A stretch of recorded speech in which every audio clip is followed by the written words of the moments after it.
everybody, my name is Victoria and today I'm talking to you about my March TBR. Pretty much every book that I'm planning on reading in the month of March is either part of middle grade March or is part of an ongoing yearly readathon that I'm participating in.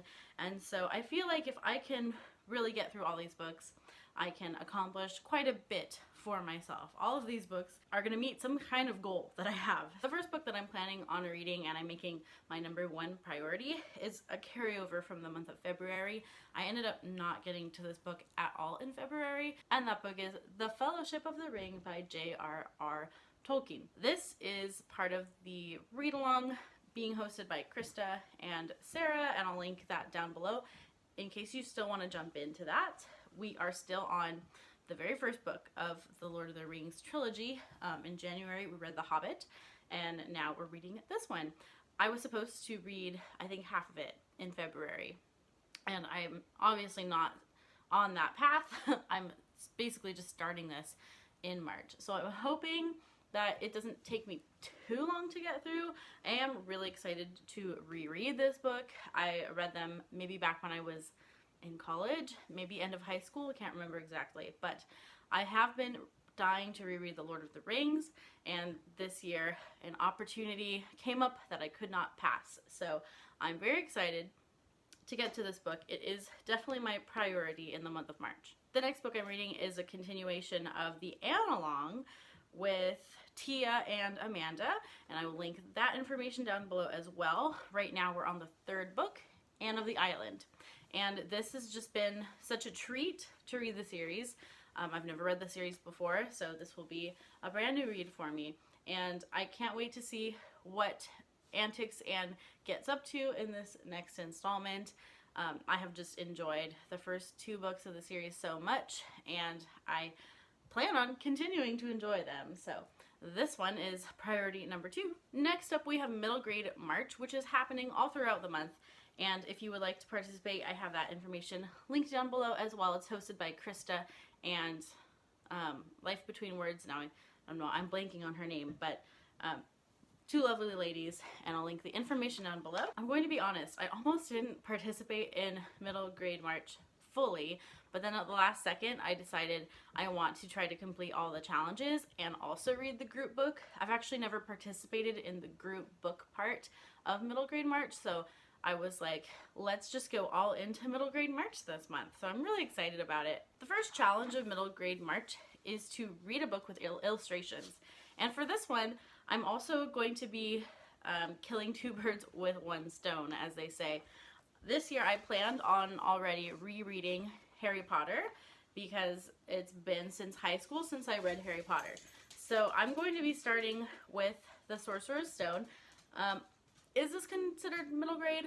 I'm not sure. I think it's technically kind of on the cusp of middle grade and young adult, but I think if anything, the first book in the series is more middle grade than any of the other books.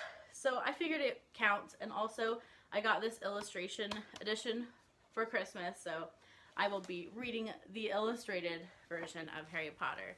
So that will fulfill my first challenge for middle grade March. The next challenge is to read a book about books or stories. And for that, I'm hoping this is a pick that fulfills that challenge. I'm actually not entirely sure because I'm a little fuzzy on the synopsis of it, but I'm going to be reading Walk Two Moons by Sharon Creech. This was one of my favorite books as a child, and I have not read it in a long time, and I honestly don't remember details at all. But technically this will be a reread for me, but I remember nothing. From what I understand, this is a road trip story. I think a young girl is telling a story while she's on a road trip, and she's telling it to her grandparents or about her grandparents. I'm not totally sure. We follow 13-year-old Salamanca Tree Hiddle, which is an amazing name, and she is proud of her country roots and the Indianness of her blood. She travels from Ohio to Idaho with her eccentric grandparents. Along the way, she tells them of a story of Phoebe Winterbottom, who received mysterious messages, met a potential lunatic, and whose mother disappeared. And so I think the concept of this story is, while this girl is telling the story, there's actually threads that are about her own life, I think. I'm not sure.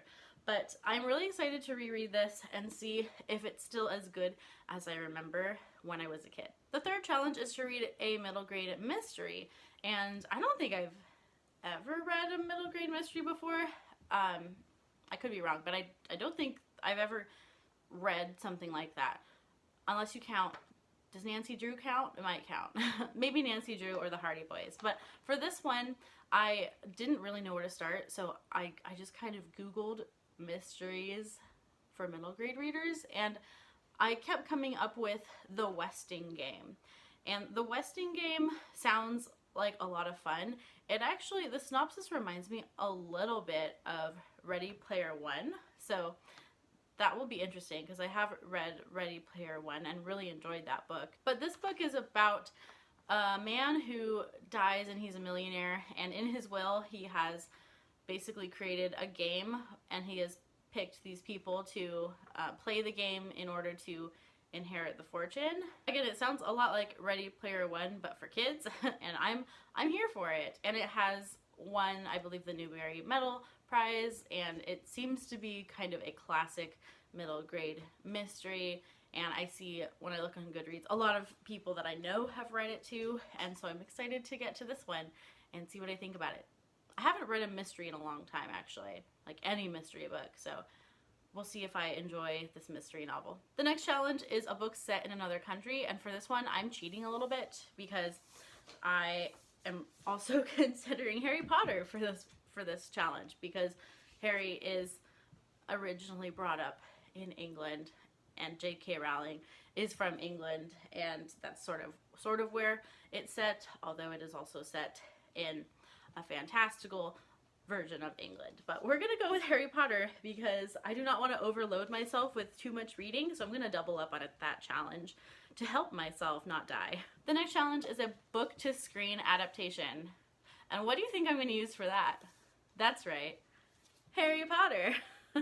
Again, I'm just trying not to kill myself. I'm trying not to die with too many books. Now, to totally contradict myself, I'm actually going to add one more book that I don't think fulfills any challenges, but I have this book on my shelf, and it will help me to read my shelf a little bit more. This book is on my 20 books to read in 2020 challenge, which I am really trying to be diligent about. And so I'm going to add The Giver by Lois Lowry to my TBR. And this is another Newbery Medal winner. I actually think this is a little bit more on the young adult side of middle grade, but I think we could maybe consider it middle grade as well. You can correct me if I'm wrong. But I have seen people talk about this book as a middle grade novel. This is one of those classic books that I just grew up knowing about, but never had the chance to read. I know some people read this in school here in America, and this is a book that's a little bit dystopian, I believe. It's set in a dystopian world. So we follow our main character, Jonas, and I believe he lives in this dystopian world where there's no more war and there are no choices, and everyone is assigned a role in society, and that is the role that you fulfill, and you don't get to deviate from that. And then Jonas, when he turns 12, is singled out to receive special training from the Giver, and the Giver alone holds the memories of the true pain and pleasures of life. And then I guess Jonah learns things about the society that are sort of hidden and tucked away, and that's where our adventure starts. I'm really excited to get to this. I hope that I have time to get to it this month, because it will help me fulfill my challenge of reading some books that I've owned for many years but have not gotten to yet. So definitely think this is the month for reading this book. And then finally, I will also be participating in the group read, which is The Book of Boy by Catherine Murdoch. This book sounds like so much fun. I'm really excited about this one. It is a medieval middle grade novel. It is about a young boy named Boy, and he, I believe, has a hunchback, and he is singled out by this man who wants to use him to help find these relics of Saint Peter. And then Boy goes on this journey to find these relics, and then I think Boy realizes that this is actually a very dangerous journey, and they're actually stealing these relics, and there is danger at every turn. I'm super excited to finally participate in the group read for middle grade March, and I just ordered this book and it should be on its way to my house very soon. Those are the 7 books that I'm planning on reading in the month of March. It's a little bit ambitious for me, especially because March is a really busy month for me at work, but I do have a week off at the end of the month because we'll be on spring break from school, so hopefully I can squeeze some extra reading into that week. But this is all just for fun. If I don't get to all 7, that's okay, but I'll let you know how it goes at the end of the month in my March wrap up. I also might vlog a little bit for middle grade March. I'm trying to decide if I'm going to make a monthly vlog for middle grade March. I think I might do that, or maybe I'll do a weekly vlog and read a few middle grade books. Maybe let me know down below, what would you prefer to see? Would you prefer to see a whole monthly vlog about the books I'm reading for middle grade March, or would you rather see like a shorter vlog about a shorter period of time? Let me know. Also, let me know down below if you are planning on participating in middle grade March, or if you are also reading Lord of the Rings or the Anne of Green Gables series. Thank you so much for watching. Keep reading great books, and until next time, have a great day. Bye-bye.